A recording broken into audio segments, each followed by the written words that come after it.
Ang lahat ay gagawin ng isang ina. Lahat ng makakaya niya para sa anak niya.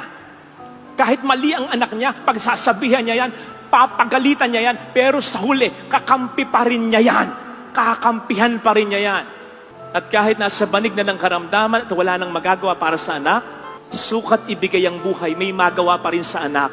Marahil ay sasabihin sa Diyos, Lord, kunin mo na ako kasi ayaw ko nang pahirapan ng anak ko. Ganon ng nanay. Makakalimutan ng buhay.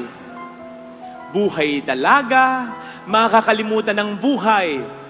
Buhay bilang lawyer, bilang engineer, bilang doktor, bilang nurse, bilang judge, bilang tindera. Makakalimutan niya ang lahat ng buhay. Pwede niyang kalimutan ang buhay niya bilang asawa. Kapag nilimot na siya o iniwan na siya, sumakabilang buhay man o sumakabilang bahay man ng kanyang asawa, kaya niyang iwanan ang buhay na yan. Pero hindi niya kakayaning iwanan ay ang buhay niya bilang isang inay. She was once a woman, a daughter. She was a wife. But when she became mother, yun na para sa kanya ang lahat-lahat.